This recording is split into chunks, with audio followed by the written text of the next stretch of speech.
2016 সাল, বাংলাদেশের সিলেট শহর। একটা মেয়ে কলেজ থেকে বাড়ি ফিরছিল। সেটাই ছিল তার শেষ নিরাপদ পথ চলা। খাদিজা আক্তার নার্গিস, বয়স মাত্র 23, সিলেটের সরকারি মহিলা কলেজের ছাত্রী। সাধারণ একটা মেয়ে।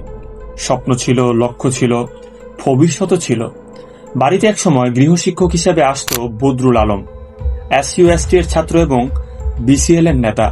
ক্ষমতার ছায়ায় বড় হয়ে একজন মানুষ ছিল বদরুল। বদরুল এক সময় খাদিজাকে প্রেমের প্রস্তাব দেয় এবং খাদিজা তা প্রত্যাখ্যান করে দেয়। কিন্তু বদরুল সেই না মেনে নিতে পারেনি। সেই দিন 3 অক্টোবর 2016, পরীক্ষার দিন। খাদিজা সকাল থেকে MC কলেজে পরীক্ষা দিচ্ছিল। বদরুল সেই সকাল থেকেই খাদিজাকে ফলো করছিল।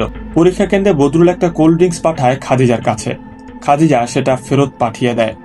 এরপর বদরুল গেল শহরের আম্বরখানায়। মাত্র 260 টাকা একটা চাপাতি কিনল। সে ফিরে এলো কলেজের সামনে এবং অপেক্ষা করতে লাগলো খাদিজার। বদরুল আবারও তাকে অনুরোধ করলো সম্পর্ক না ভাঙতে, কিন্তু খাদিজা আবারও তা প্রত্যাখ্যান করে দিল। এরপর যা হলো সেটা কল্পনারও বাইরে। বদরুল প্রকাশ্যে দিনের আলোয় রাস্তার মাঝে চাপাতি দিয়ে খাদিজাকে মারতে শুরু করলো। মাথায়, হাতে, সারা শরীরে চাপাতির দাগ পড়ে গেল। খাদিজার চিৎকার শুনে এলাকার মানুষ ছুটে এলো। তারা বদরুলকে ধরে পুলিশে দিল। খাদিজার মাথায়, খুলি ও মস্তিষ্কে মারাত্মক আঘাত পাওয়া গেল। তাকে প্রথমে সিলেটের ওসমানী হসপিটালে নেওয়া হয়, তারপর ঢাকার স্কয়ার হসপিটালে শিফট করা হয়।